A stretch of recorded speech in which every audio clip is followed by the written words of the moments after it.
Greetings and welcome to the Department of Tangents podcast, episode 26, a conversation with musician Anders Parker with new comedy from Carmen Lynch. It is springtime in the Northeast, and I'm not sure if people know this, especially where it's been snowy and rainy the past few months, but you can just go outside now. You don't need to prepare or anything, just walk outside. And this was not the case last week when I ventured out in a pissing rain to interview Anders Parker at the Paradise Rock Club, where he was opening for Sunvolt, who just released a new album, Notes of Blue. It's a good pairing. Longtime fans know that Parker and Sunvolt leader Jay Farrar have collaborated in the past on their duo Gob Iron and in New Multitudes with Will Johnson and Jim James, who both also have new albums out. Parker had an ethereal opening set, and Sunvolt was as tight and punchy as I've ever seen them. There are still dates left on that tour of this podcast being released, so catch it if you can. Parker launched his opening salvo as a musician just over 20 years ago under the name Varnaline with his first album, Man of Sin. He was a one-man band at that point and would release several albums under the name Varnaline before releasing his first album under his own name in 2004, Tell It to the Dust.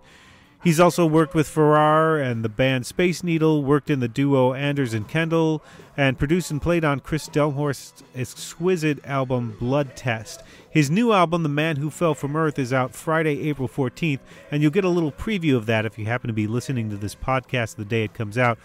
We begin the conversation in the front room at the Paradise talking about the new stuff. After the conversation, stick around for a track from comedian Carmen Lynch's new album, Dance Like You Don't Need the Money. And now, Anders Parker.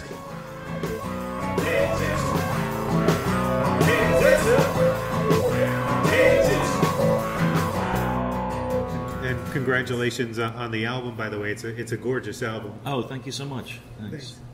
So it feels, you can correct me if I'm wrong, it feels like this is quietly but persistently optimistic, this album. Yeah, I think so. It was a lot of it was born out of a very tumultuous time in my life, but ultimately, I think it is optimistic. I hope so. Whenever I think that something's optimistic, people always say that my music's very sad, but I don't always know if I perceive it that way, you know. But I hope so.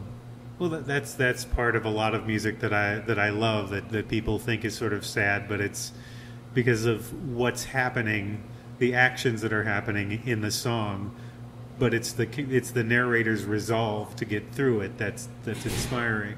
Yeah, and I think also you have a certain sound, whatever that is, and sometimes when you think it's really joyous or euphoric, to other people it can come off as being a certain way because of maybe my voice or the musicality, the melodies, or whatever that is, you know. Mm-hmm. But I mean, I guess a lot of blues and a lot of folk is in a lot of ways you could say it's sad, but it's hopefully transcendent, right? I guess that's the thing about it, you know.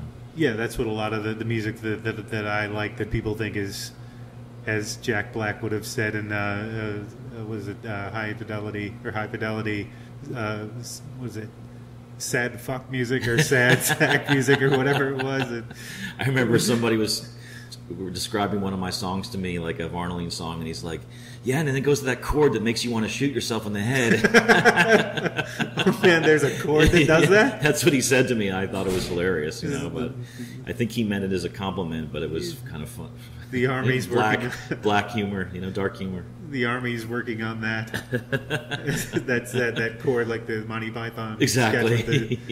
The joke that everybody laughs to death. Yep. Yeah. Well, there are some themes on this that floating and flying impermanence. Sparks comes up a couple of times. Yeah. That where you said this was a tumultuous time. You were in a particular state of mind when you were writing these songs? Yes and no. I mean, I kind of write all the time. So it's not like I block out like I'm going to write a record. Like I just kind of write. I guess there was a time when I kind of gathered all the songs and demoed them. But yeah, it was like, I guess, just a lot of changes in my life, I guess is the way to put it. And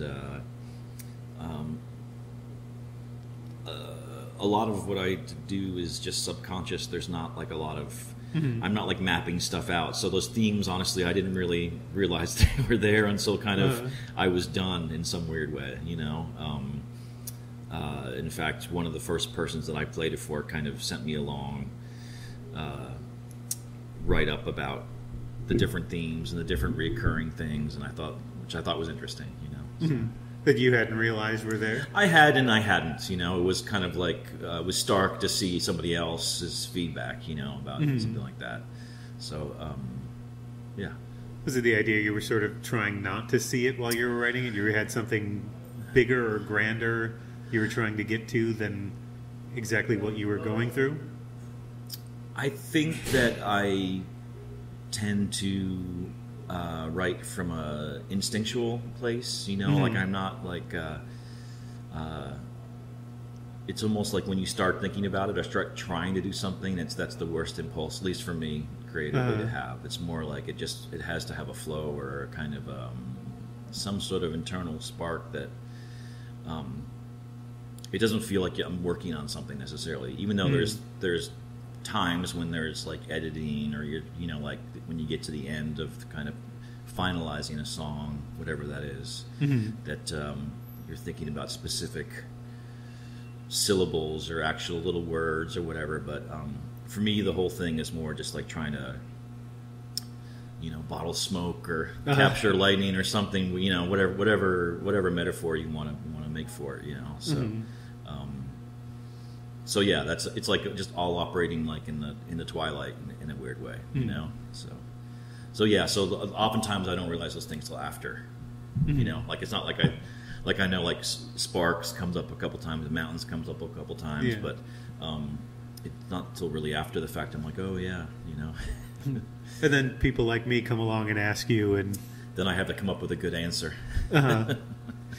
You know, Mike Cooley from the Drive-By Truckers told me in an interview once that sometimes people will come up and give him an interpretation of a song that's better than what he wrote, and he'll just go with that, and that'll become the story. For sure, for sure. It's really interesting to see what people pick up on or how they interpret it, you know, which to me is part of the magic of music, you know, in a lot of ways. So they're not, I don't think they're supposed to be defined or...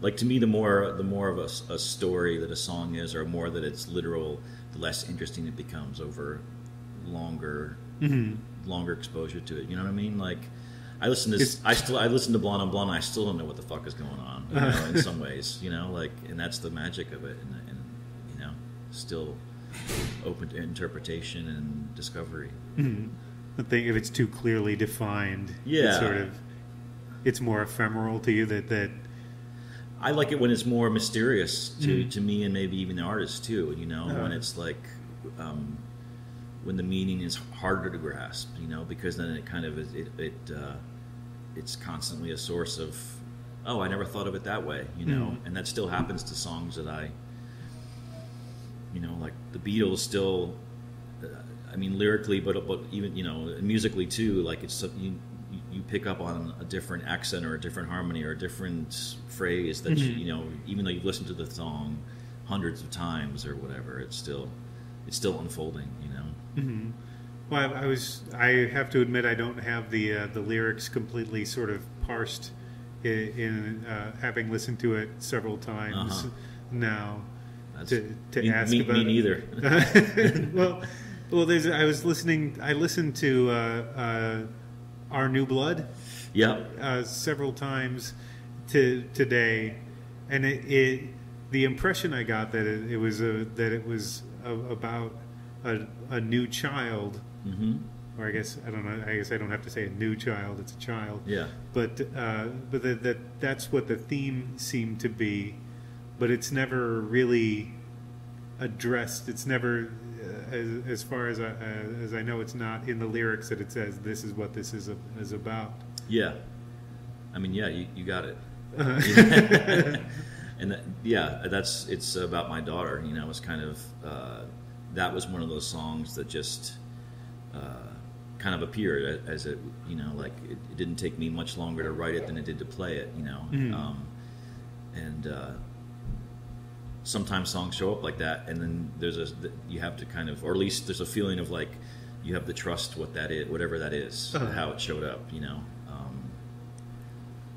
At least that's how I play it. You know, that doesn't always work, and sometimes I can write a song like that, and it'll sit around, and you get a different perspective on it, you know. But that one, I just felt like it was right where it should be, I guess. You know?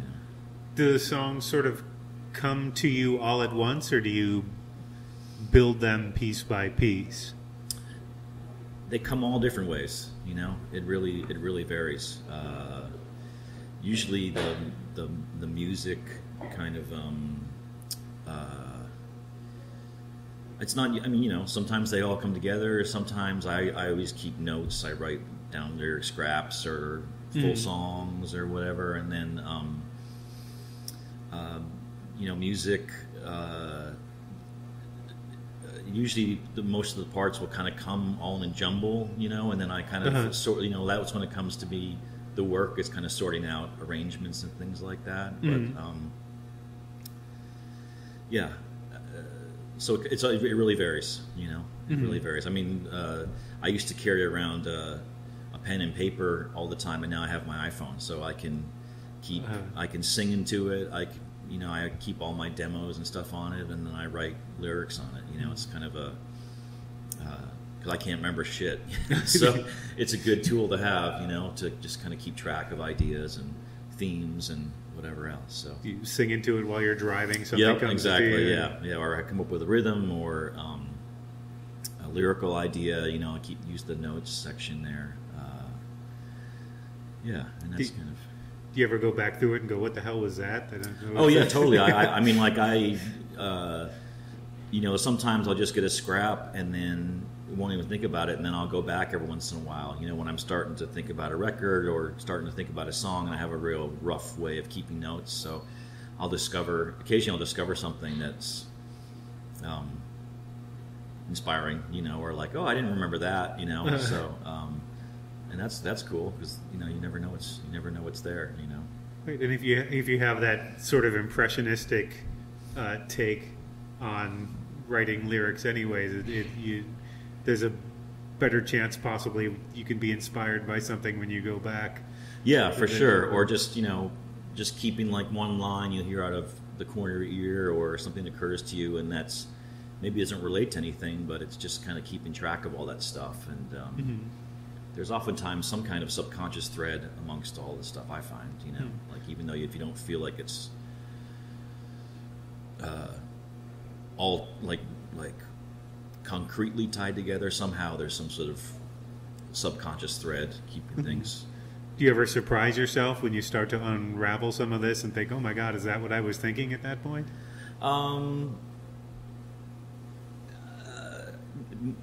Maybe, I don't know. Yeah, I mean, you know, like I think songs kind of reveal themselves to me as, you know, as I go on. So it occurs to me that might not always be a positive revelation. Yeah, I mean, sometimes it's like it's almost like you're, you know, psychoanalyzing is the wrong term, but it's almost like your subconscious is speaking, but you don't know what it's saying, and then you understand it later on, right? In some sort of way. And then sometimes songs just like burn out in a weird way too. You know, like you'll feel like you feel really connected to something, and then, you know, after the record comes out, or a year down the line, or 2 years down the line, you just feel like I don't really feel how I was connected to that song at that point in time. You know, so they kind of change. When a song comes to you, I was thinking of something like Skin on Skin. There's, I know in the press release they talk about the album being somewhat spare or sparse, but it's sort of deceptive because a song like Skin on Skin and a few of the others, there's a lot of orchestration or a couple of acoustic guitar parts that work together. I mean, how do all of those other things past the voice and acoustic guitar and something in Skin on Skin, the orchestration and some of the other sort of, I think there's some pedal steel. Yeah, pedal steels, because there's some less identifiable like things kind of happening. Feedback type of thing. Yeah. Is that just recording the basic track and playing with it, or do you have an idea of where that stuff's going to come in? Well, this record, I've had this idea for years that I wanted to make an album that was acoustic guitar with a string trio and pedal steel. I've had that idea for quite a long time. And so as I started to put these songs together, that just felt like this was going to be that album. So I did the demos, and then actually a neighbor of mine who lives in the middle of nowhere in the mountains in the Catskills turned out to be a string arranger. We live in the middle of nowhere, and he's a great saxophone player and teacher, and so he wrote string arrangements to, I think, like 8 or 9 of the 12 songs in the album. So that was always a foregone conclusion, and then I wanted to have pedal steel. But that one song that's the most dense song on the album. Yeah. And when I was demoing it, I wanted like some of the extra acoustic guitar parts to have for like more emotion, because it's a really driving kind of song. Yeah. And then so it all that was the one that was probably the most dense and involved, But it all seemed to work together just to kind of give it that motion that I think it needed, And then there's a couple more that have, like I think High Flying Bird has some mandolin on it, and some of the arrangements are a little more lush and throughout the whole songs, and other ones are just very spare, A couple are totally acoustic. So, well, how do you approach doing some of those live? Like Skin on Skin might present a problem, and No Regrets, No Turning Back especially has that counter melody. Skin on Skin I've been playing kind of as a real driving thing, and it's been working really well. I've actually really liked it. For these shows, I haven't been doing No Regrets because it's such a long and quiet song, and I'm opening up for a rock show, so I'm kind of like walking some lines. I'm doing a few songs that are quiet, and it seems to go well, but I'm kind of pacing the set so it's not a lot of really mellow songs, especially for a stand-up rock audience that's been drinking beer, for a couple hours. So, well, what is the audience for this? Would this be an album you would take to folk clubs and things? Yeah, I played in all sorts of clubs, so it's whatever. I have enough songs these days that I can kind of somewhat tailor a set to the environment. It makes no sense to go up in front of like opening for a rock band and play all quiet and mellow songs, because you're eventually going to get eaten by the audience just in a volume kind of way. So, right. And dynamically, I like to kind of ride, like some fast songs, some slow songs, some finger picking songs, some strummy songs, So, but this record, ideally be like, I would imagine like a seated audience who are, just wanted to kind of listen, But that said, I'll play any 2-bit shack around town. Well, I have. Have the audiences been accepting of the slower? They've been great. It's been really awesome. I've been really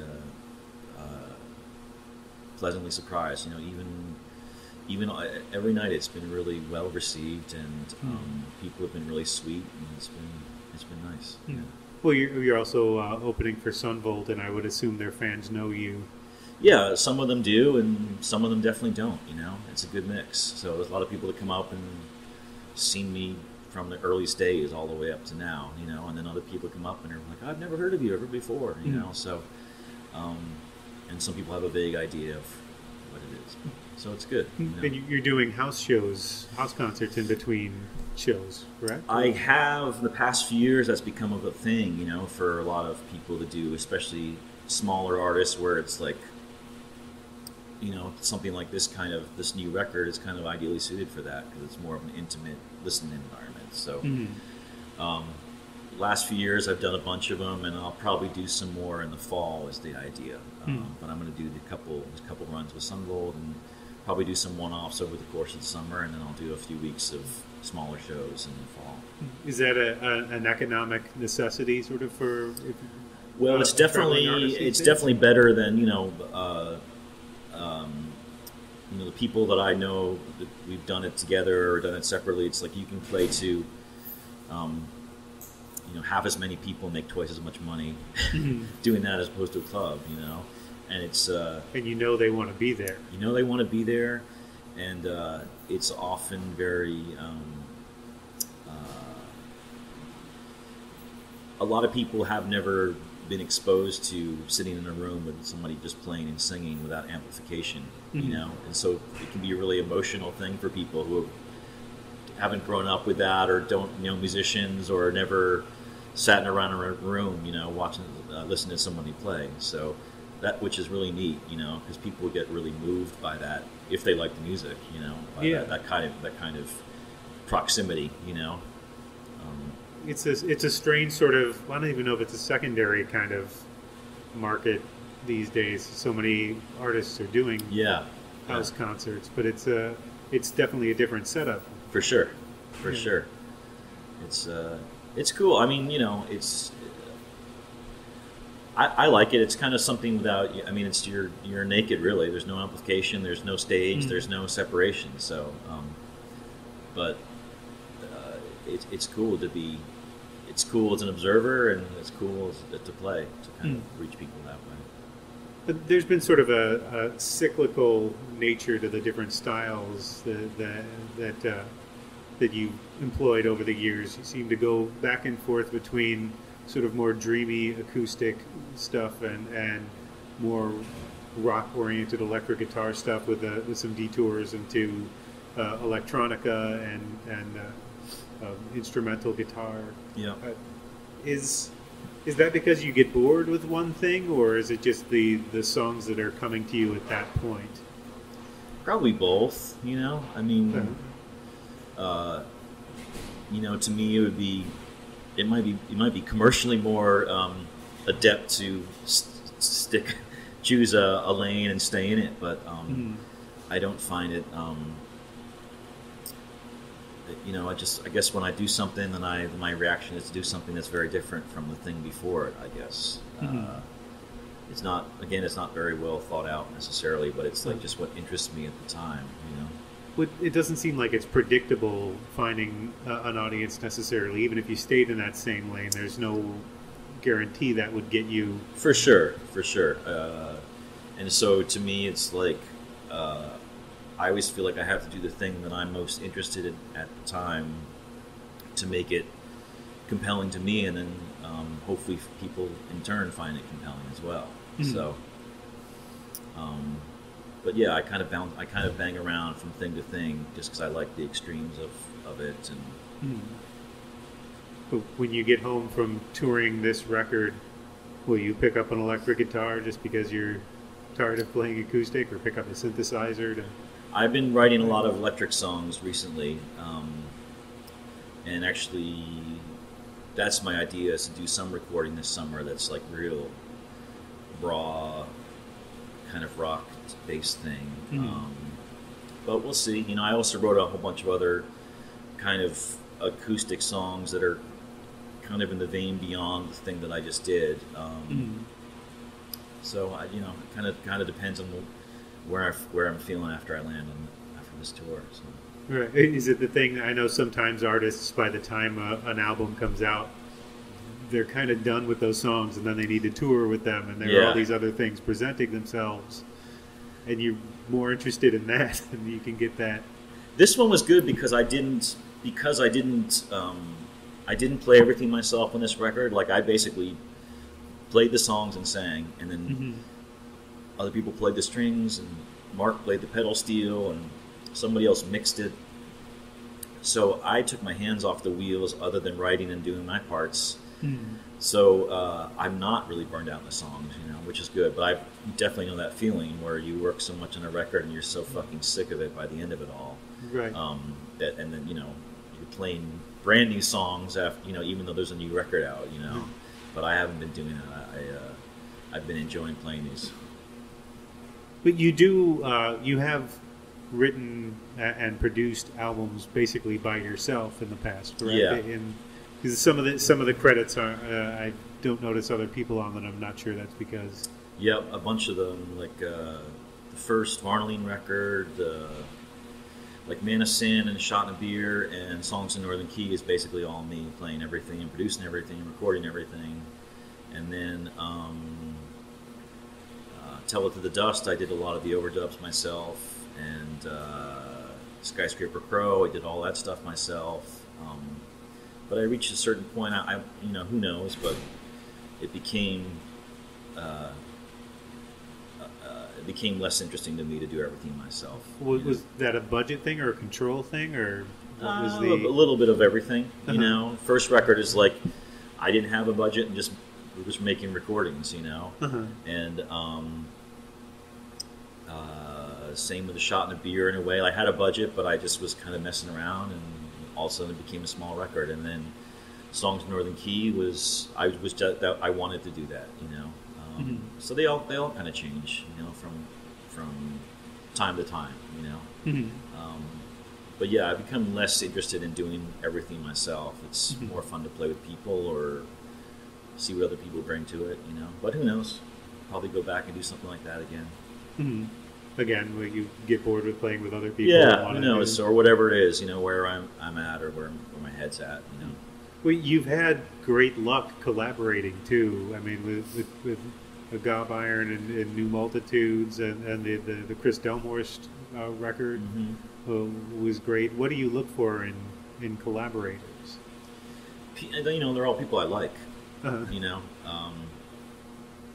Jay and I are friends, and that kind of just happened and turned into Gob Iron, and then what was going to be the second Gob Iron record turned into the New Multitudes record, and that was really through Jay's relationship with Nora Guthrie, and she gave us all those Woody lyrics to work with, and that was amazing, of course.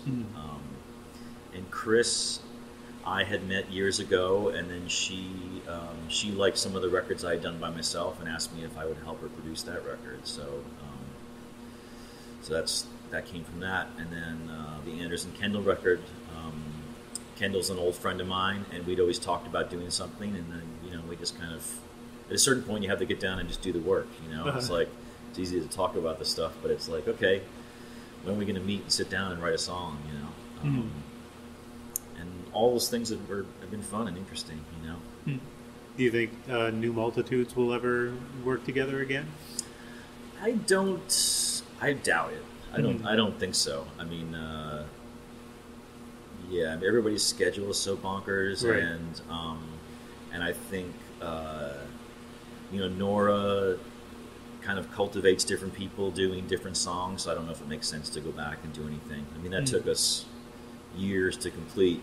I always joke it took it was maybe 2 weeks of recording, but it took 6 years just to get that whole thing done from beginning to end. I didn't realize it had been in the planning stages. Stretched out. I was just kind of like Jay and I started it at a certain time, and then it sat around for a while, and then Jim and Will got involved, and it sat around for a while, and then, so it was kind of a long time in the making.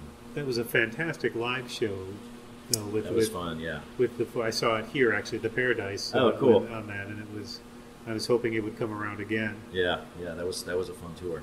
Was there any video of that tour? I think we actually videoed here. Oh, is that going to be released anywhere? I have no idea, but I think Rounder, is that Rounder that released it? Yeah, I think so. I think they had video here, but I'm not positive. They had mentioned that they were thinking of doing something with video. I don't know if it would have been a release or just putting stuff up on YouTube. So yeah. I'll have to look at that. Yeah.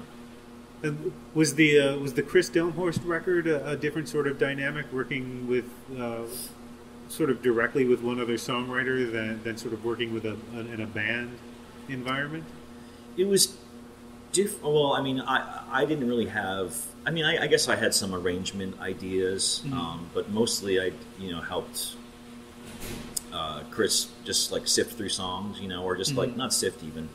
I just kind of gave her my opinion of what songs I liked, and we went back and forth in that, and then I probably had a few little arrangement ideas or instrumentation ideas, and then I helped to build the bands. All the guys that played on it, I think I brought all those guys in, and friends of mine, people I've played with before. I think I would say Chris is maybe in the more of the folkier side of things than I am, kind of traditionally, So hopefully between the two of us, it was kind of an interesting. We met somewhere in the middle, as far as the production of that goes. But bottom line, those are her beautiful songs and performances, and I just helped to kind of facilitate it and be a sounding board, which is sometimes is what you really need, if you're a solo artist, somebody you can trust and kind of bounce ideas off of. Are you interested in producing? Yeah, I mean, yeah, but it's like only with things that I would really, either people that I really like or music that I would really like to do. I'm not really interested in being a producer just to be a producer. It'd be something that was interesting to me, or somebody that I like to hang out with.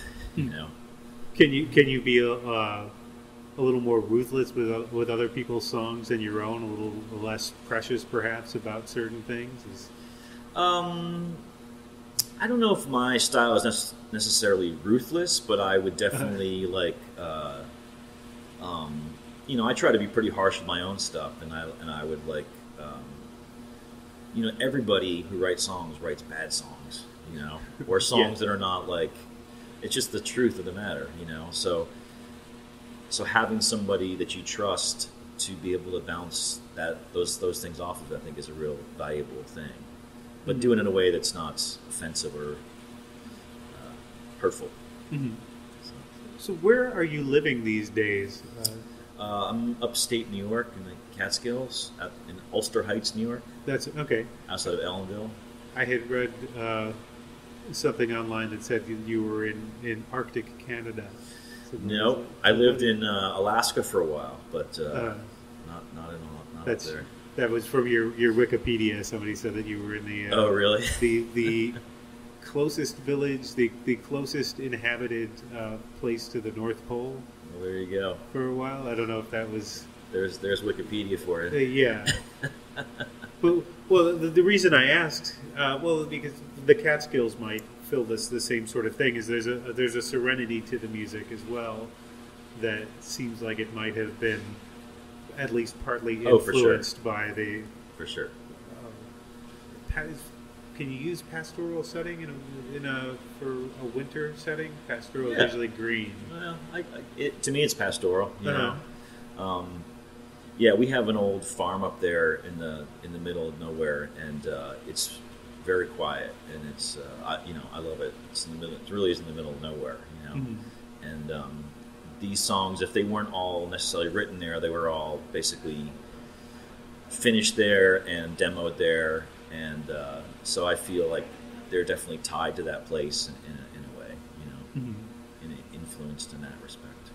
Do you ever feel you need to sort of be close to other people or around a lot of other people for inspiration, or just to hear that infusion of other music? Or we have a place in Brooklyn too, so that's kind of the dual nature. I mean, I'm not a city person, but I've kind of begrudgingly grown to appreciate it, and sometimes there's nothing like going to the Met or the Whitney, or going to see a play or a movie that you wouldn't get in the middle of nowhere. Right. So and I do find that inspiring, but I'm I don't dislike people, but I also I do if given my very diplomatic.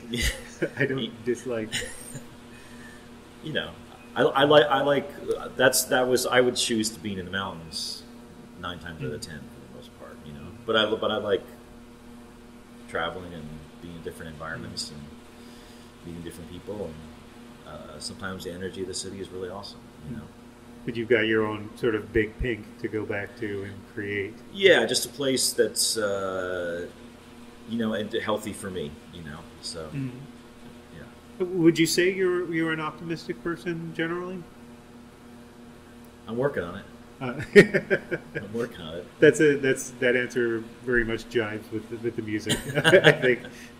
I have a daughter now, so she's forced me to not forced me. Like I that's changed my life. You know, I mean, everybody says those types of things when they have kids, but they say it's because it's true. You know, at least in my experience. So how old is she?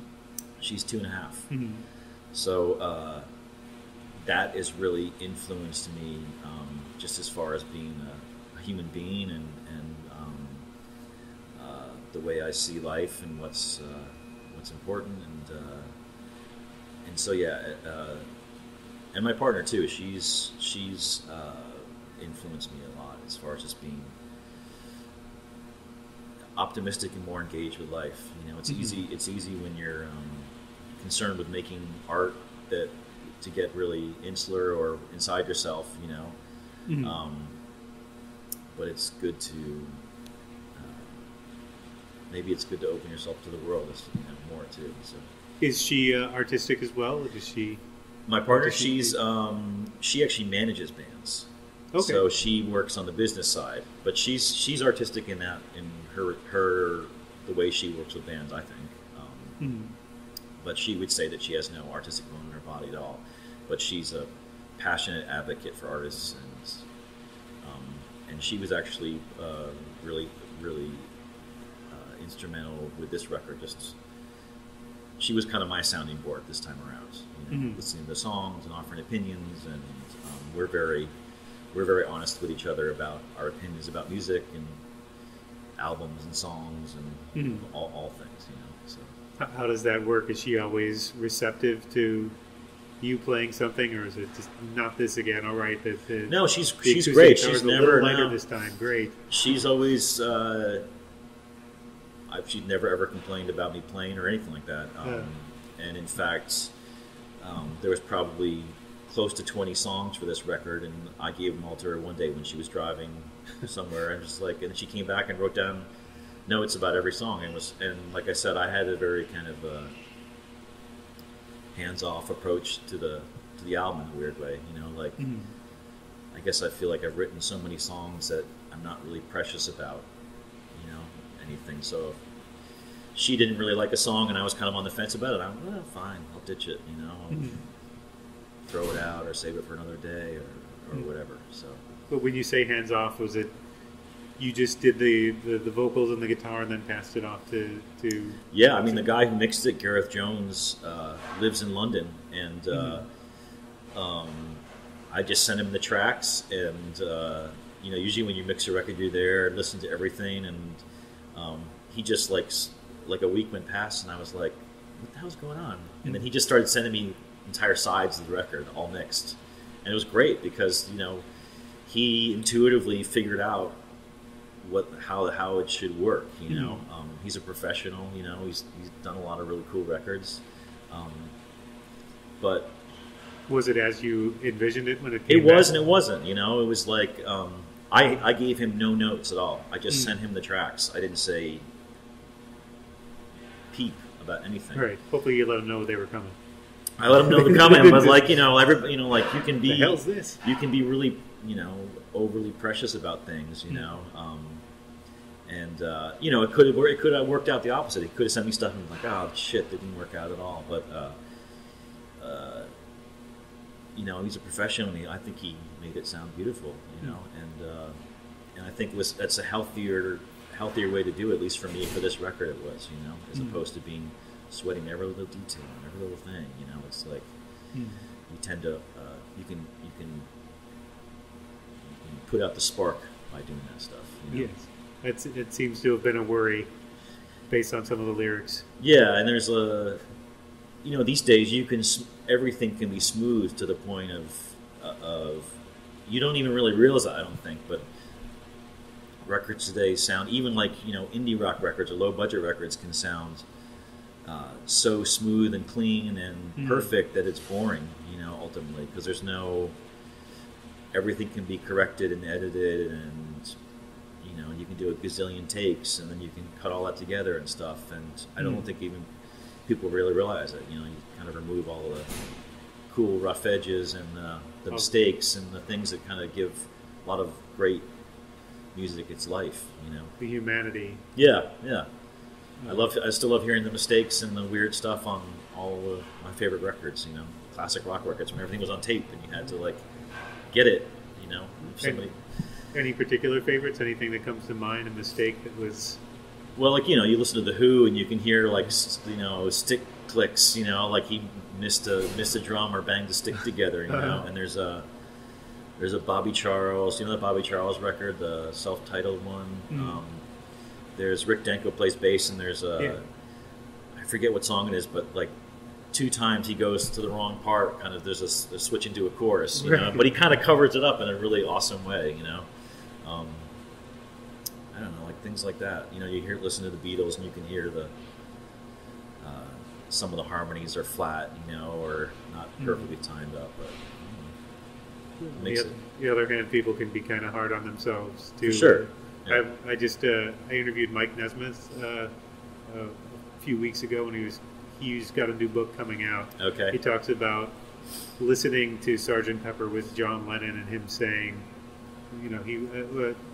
Nesmith was really excited by it, saying, this is sort of life-changing stuff, and I guess Lennon was a little embarrassed by that. Yeah. And another story he told was about how standing next, waiting for an elevator with Jimi Hendrix, and him sort of saying offhandedly, "I'm thinking of taking singing lessons," and Nesmith going, "Are you crazy? Why the hell would you take? You're the greatest rock singer that's ever been. Why would you?" And he said, "I think I'm a little flat."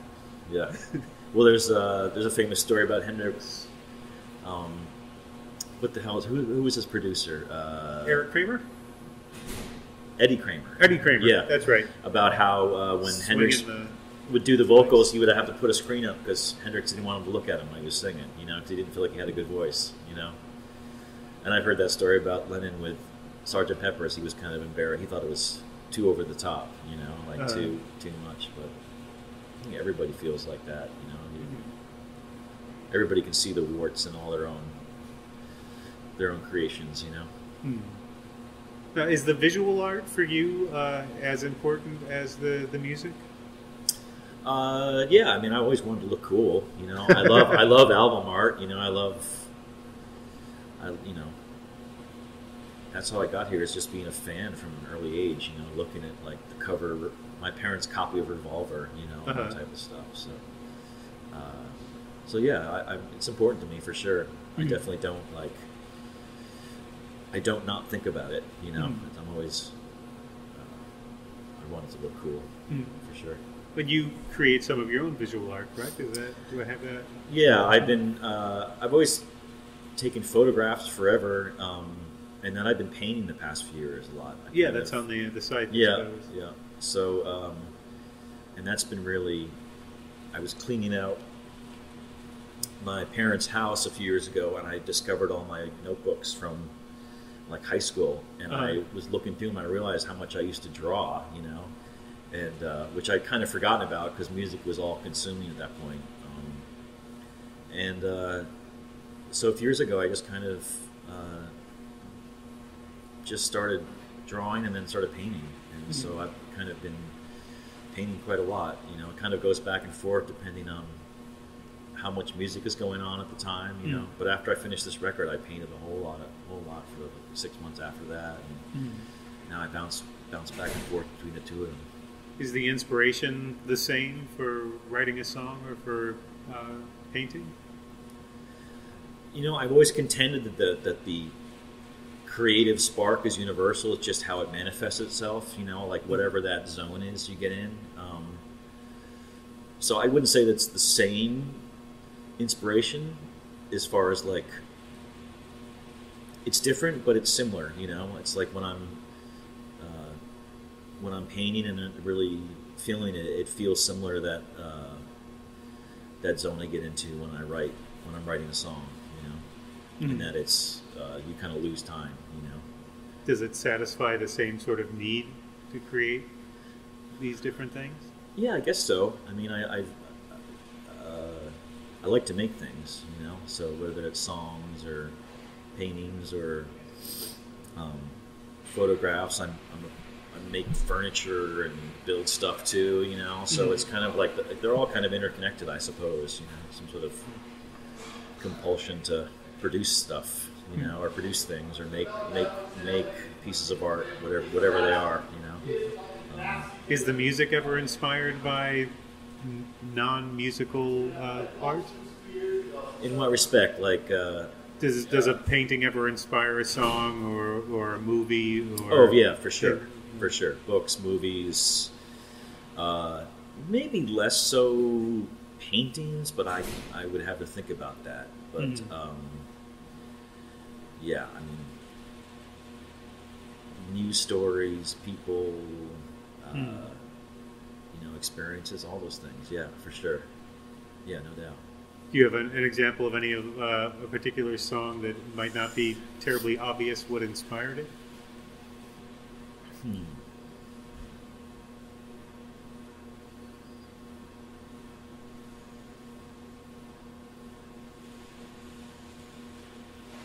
That's a good question. I can't think of anything off the top of my head.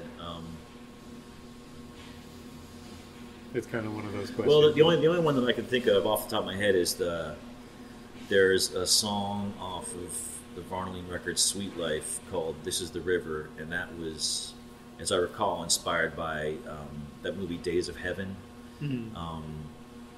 What's his name?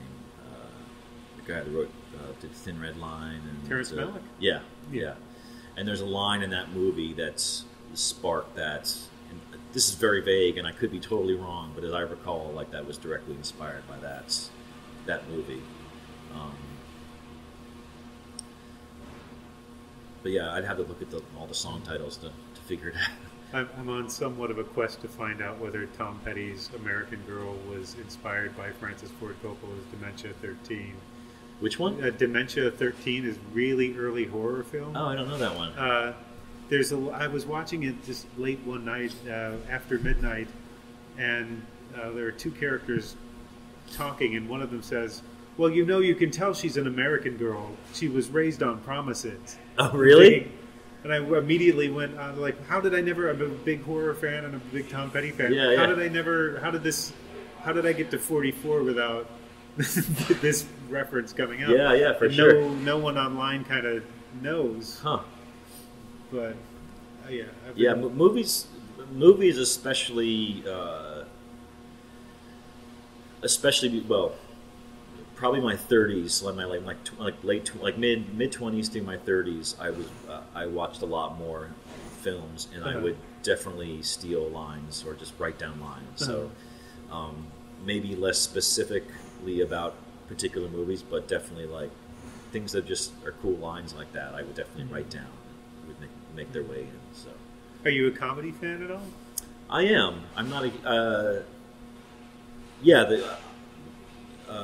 Yes, I am. Like Louis C.K., Patton Oswalt. I like Maron a lot. Richard Pryor.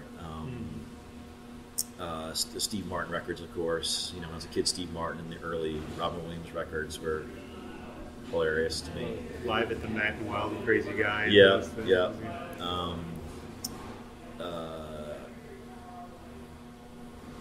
Yeah, like those. You know, I like Letterman a lot. He was like, of course, growing up, like a big thing for me. Like the Stephen Wright record, obviously, was really funny. First couple Eddie Murphy records. You know, there is some humor in the lyrics sometimes. Is that something that it's important to you to put in there? So? It's, to me, it's like kind of like, because I think when I think things are funny, I find it amusing when people don't see the humor in it in a weird way. To me, you know, like, I guess because maybe my delivery is pretty dry, or it seems people have a perception of the songs as having a certain vibe. So I like when things are kind of funny to me in a weird way, you know. Is there a song that you find funny that other people haven't so far that you've written? I find that line in what's it called?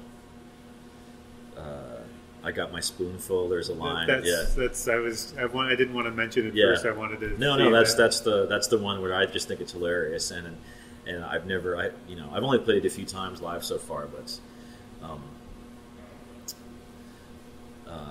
think that's funny. There's a song off the Anders and Kendall record too that has a pretty funny line, and that one does get laughs. Kind of, you always get one or two people that are kind of hear it, and react to it.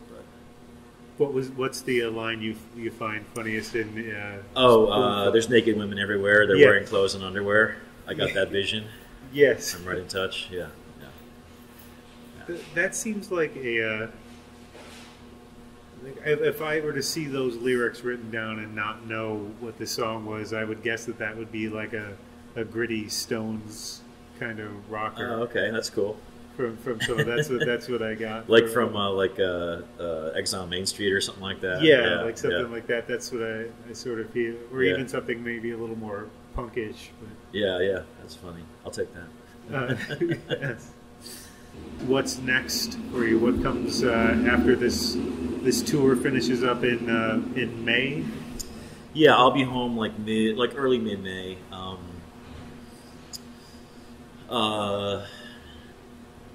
I'm not quite sure. It's going to be. It's always busy. Like we have a kid, so that's busy enough as it is. And then my partner, she's going to get really busy too. So this will be a lot of like the normal parenting, tag teaming, and then I'm hoping in midsummer to do some band recording, just like with no real grand plan. Do a couple days here and there with these new songs that I've got.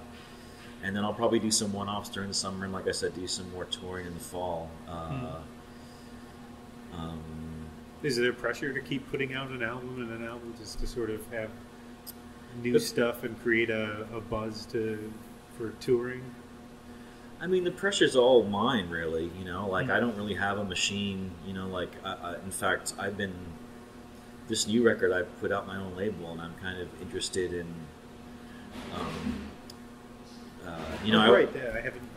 I was thinking about the quote. I remember reading an interview with Pete Townsend years and years ago, and he went to art school. And the interviewer was like, "Do you ever wish you went to music school?" And he said, "No, I wish I went to business school."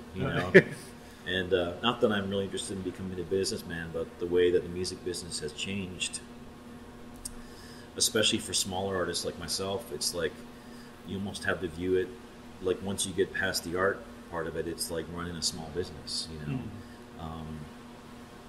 But no, the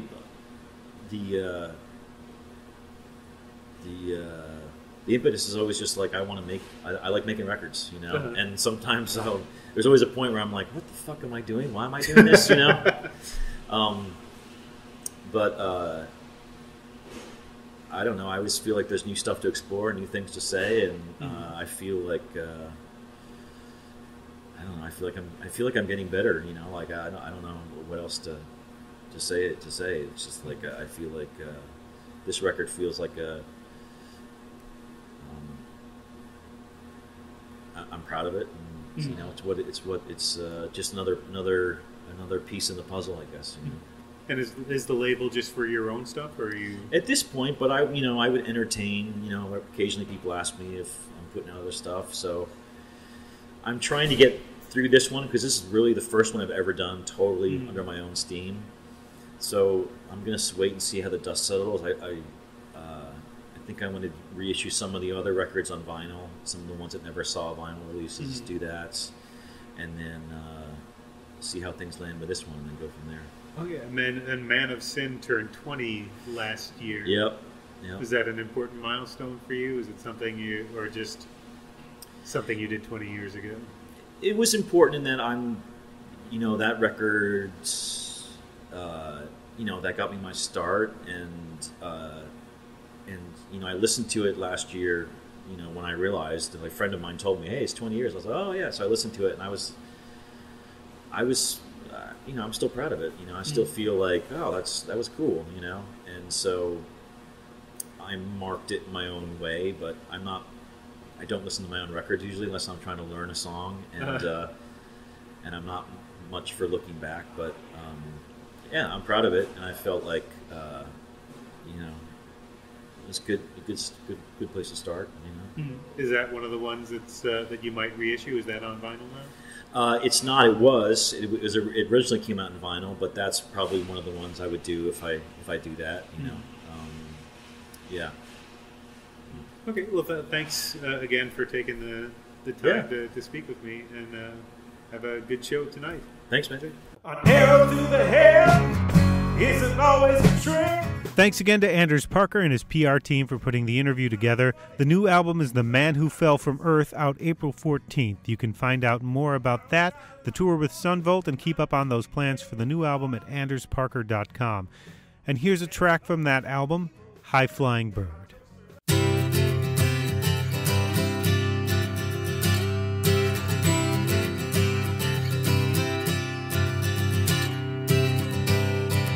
Thin grooves of a pitch black heart,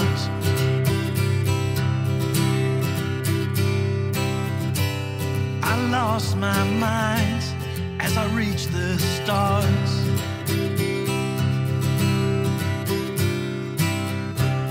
The song is real, I wrote it all down, laid it all bare, said it all out.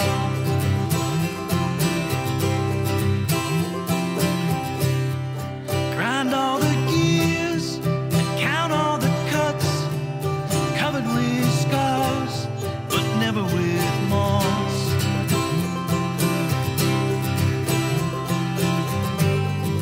Pockets of air and slipstreams of hope.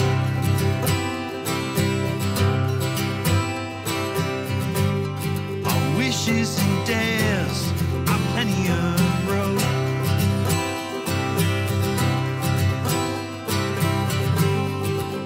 Flying bird, your wings are on fire.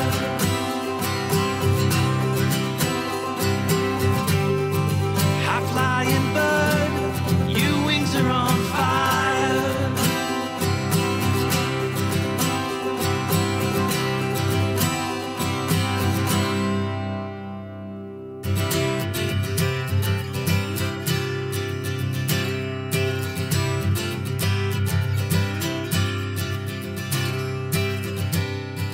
Carried the spark through the darkest of nights.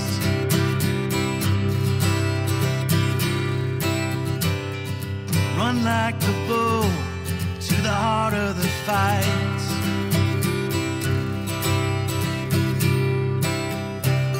The nightmare won't knock, it'll come through the door. Sit where it wants, ask you for more.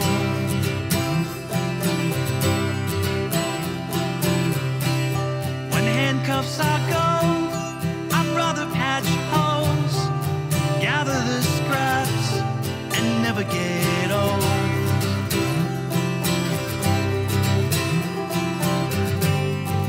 Pockets of air and slipstreams of hope.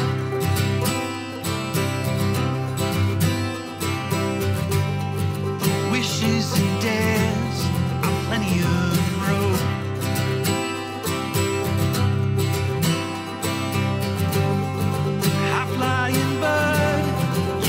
Are on fire.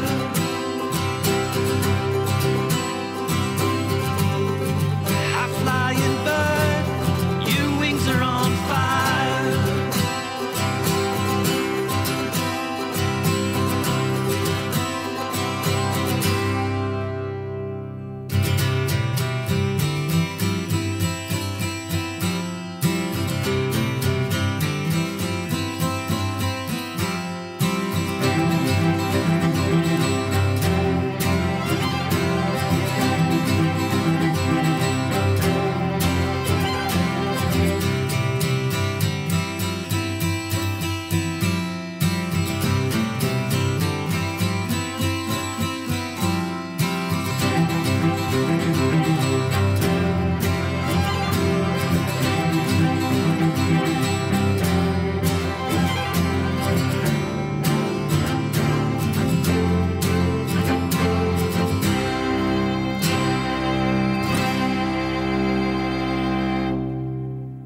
That was High Flying Bird from Anders Parker from his new album, The Man Who Fell from Earth. I usually don't post 2 tracks on a full-length podcast, but I like to pair music with comedy and vice versa, and Carmen Lynch has a new album out called Dance Like You Don't Need the Money. Lynch turned in a great set on Colbert back in February, and she's also the subject of a new short film by Chloe Sevigny called Carmen. Find the latest news and tour information at carmenlynch.com. And if you like this podcast, please subscribe on iTunes or Stitcher or wherever you prefer to get your podcasts, and consider leaving a positive rating. Here's Carmen Lynch.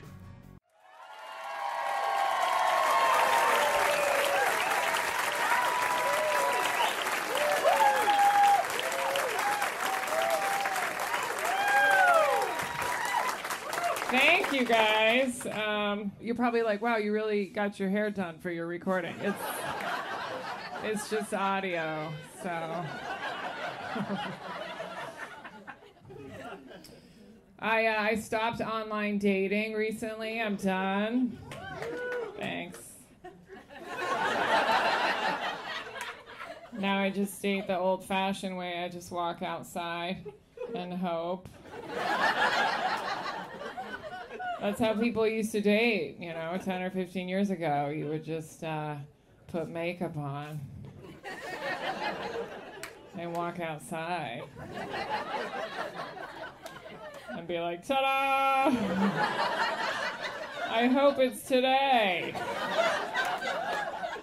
That's it. That's all you did. That sounds so easy, Now you have to go online and create a profile and post pictures and make sure your pretty friends aren't in them.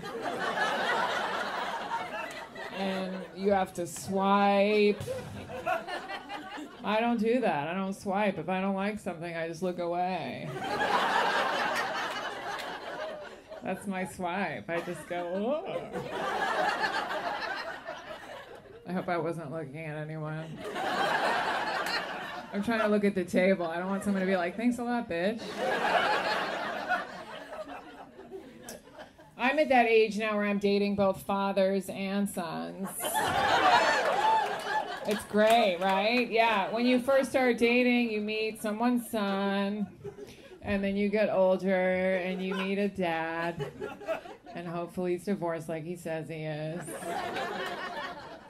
And then there's one more category. Grandfathers. I'm gonna hit that shit in a couple weeks. They're looking good now. They're all keeled up. Doing yoga. Those guys are hot. I remember when I was in my 20s, I thought guys in their 40s were gross. I was like, he's 42? He's so old. And now I'm like, bring it on! I love men in their 40s. They've lost hope. They're so real. There's something charming about a real man who knows all of his dreams are coming true. He's just there, he showers less, doesn't use all that hair gel, he'll fuck you on your period, stuff like that. You guys, that should have been for the Late Show. I'm just saying yesterday's ew is tomorrow's ah. And one day you're gonna be old and you're gonna be like, oh my God, he's 57? He's too young. He can see?